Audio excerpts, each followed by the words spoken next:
pro saxophonist Jamie Anderson, and you're watching Get Your Sax Together. From beginners to experts, I sax up your Sunday every week with technique stuff, tips in improvising great solos, and my unique Hall of Fame breakdowns. In today's free online sax lesson, which is part 2 of my tonging series, you'll learn about jazz articulation.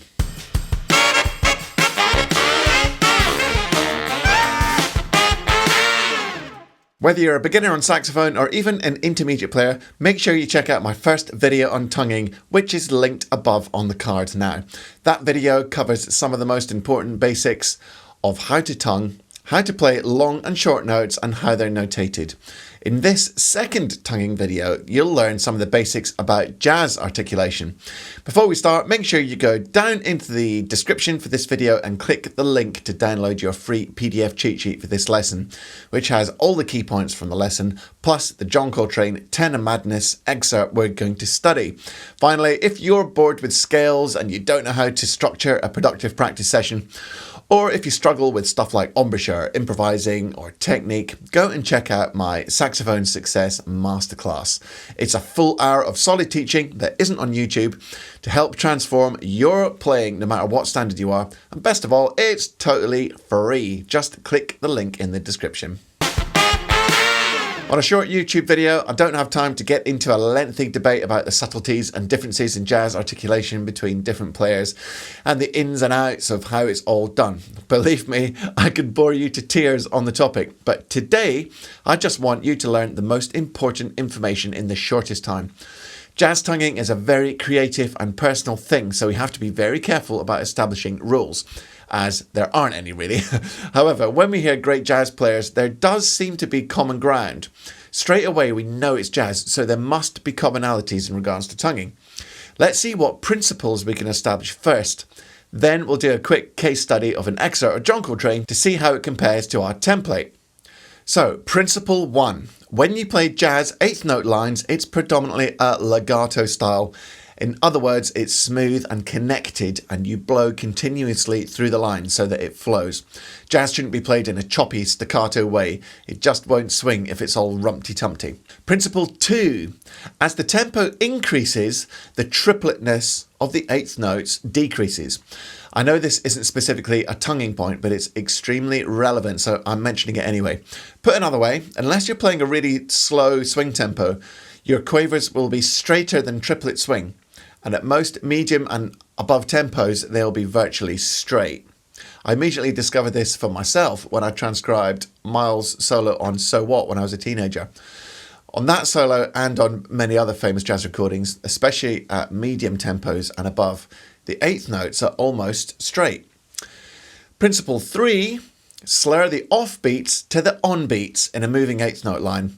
This is the most ubiquitous maxim of jazz articulation, but according to Dr. Mark Watkins' meticulous analysis of a dozen or so Charlie Parker solos, that rule is only true about a quarter of the time.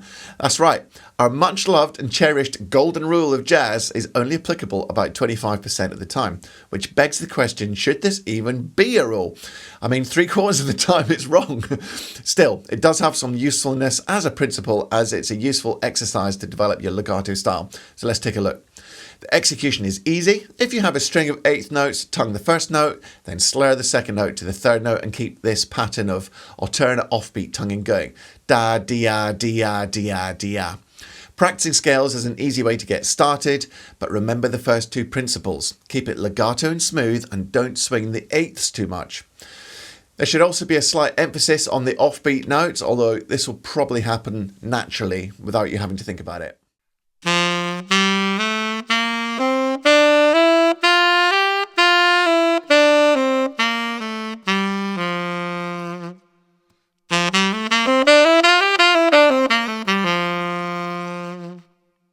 Principle 4, offbeat 8th notes at the end of a phrase are short.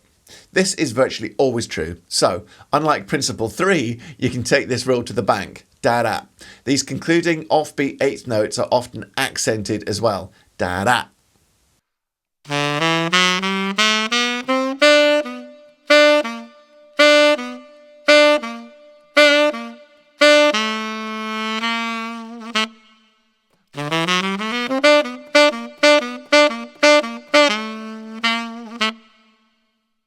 fifth and final principle I'm going to mention is that crotchets or quarter notes on the beat are usually short. This rule is less definite than the last one, but it's a good starting point.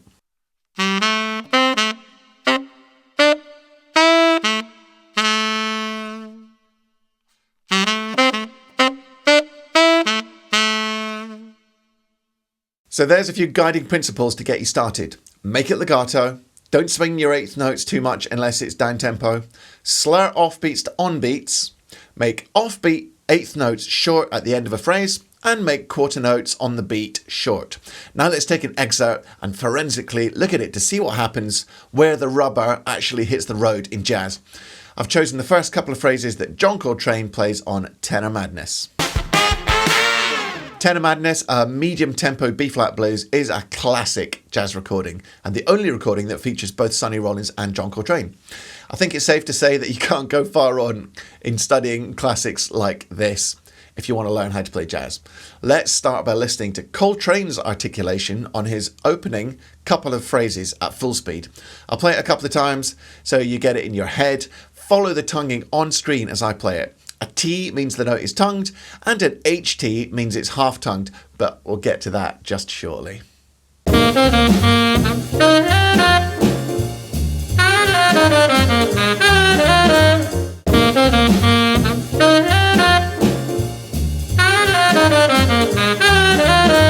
Now let's hear it at 3/4 speed.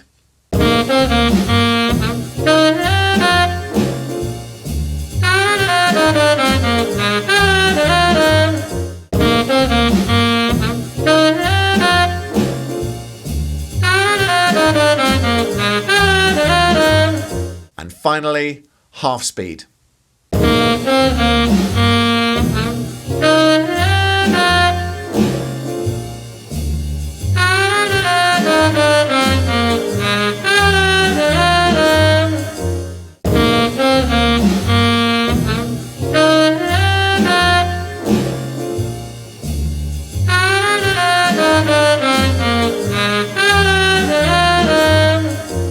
Let's break this down then.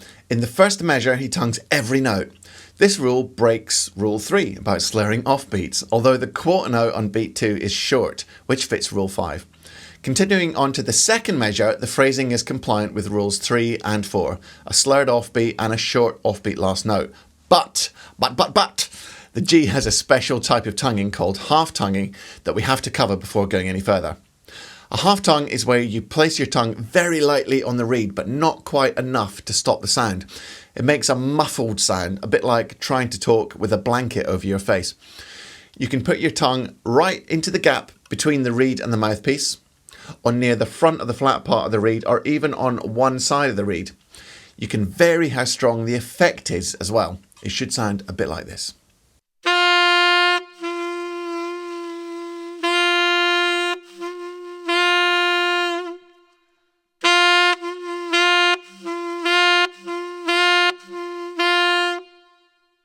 The advantage of the half-tongue is that you can de-emphasize a note in the line without having to blow softer. Your airstream will remain constant throughout the eighth note line, giving a nice legato flowing feel to your phrasing. As you know from the first tonguing video, when we articulate on sax, we first touch the reed with our tongue, then release the tongue, sounding the note. This is still true of half-tonguing, it's just that we get sound instead of silence as the tongue is in contact with the reed, and that contact lasts for a note length instead of being momentary. The end result is that when you release your half tongue, the next note will be a de facto tongued note. Therefore, notes following a half tongued feel articulated. Now, you've already learned that we slur off beats and quarter notes on the beat are tongued and short, which means we're often left with an isolated eighth note. This is the lonely eighth note problem. You either have to have a single eighth note offbeat that doesn't slur,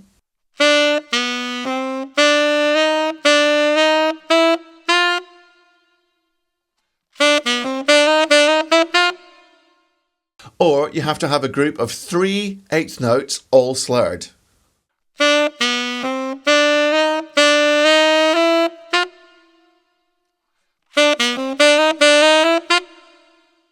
This is where our half tongue comes in. By half tonguing the last eighth note before that quarter note, we get a tongued note on the downbeat with a de-emphasized but still articulated eighth note on the offbeat. Bingo.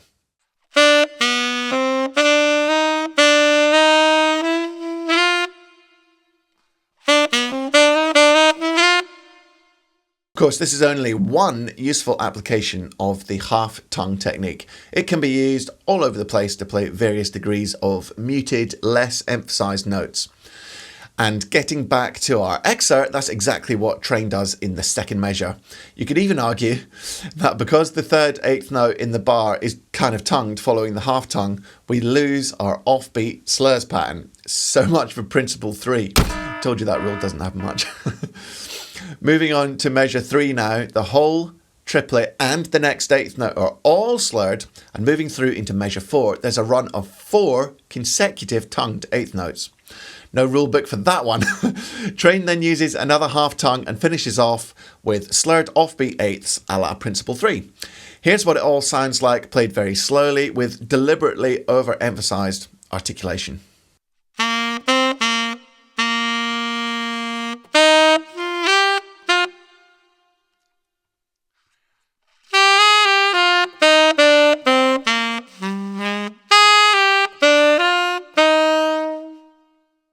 Now, a bit faster.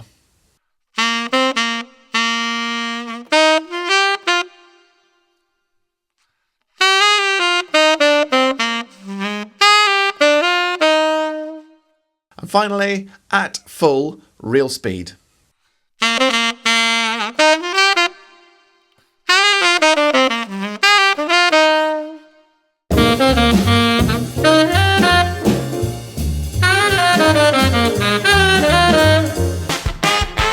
It's all very well putting tonguing under the microscope like this to prove a teaching point, but in real life, jazz articulation is performed intuitively and automatically in real time with no conscious thought from the performer.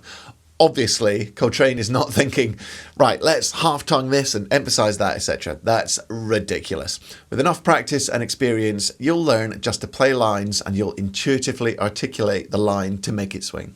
At first, that might mean forensically analyzing solo transcriptions until you understand the style. And that's fine, but later it should all just flow. Like everything else, smart practice makes progress.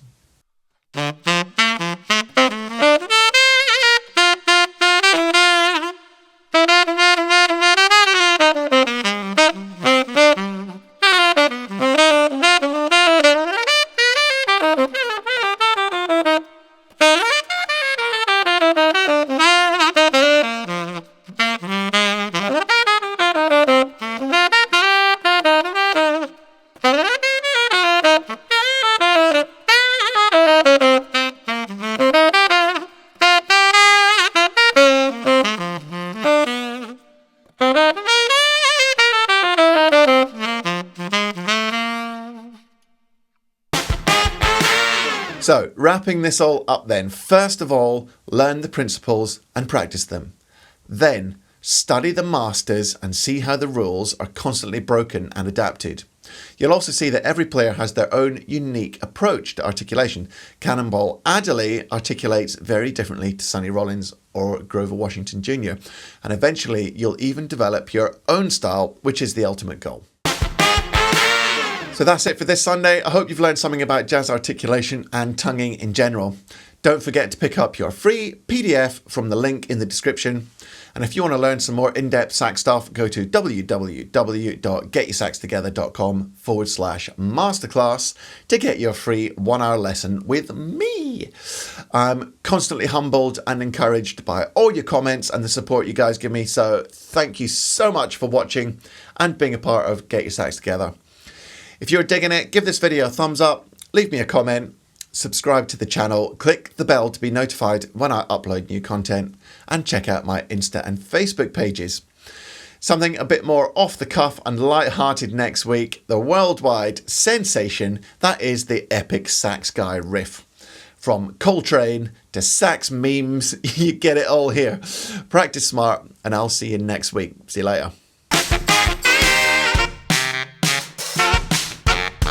So here's a few guiding principles. No.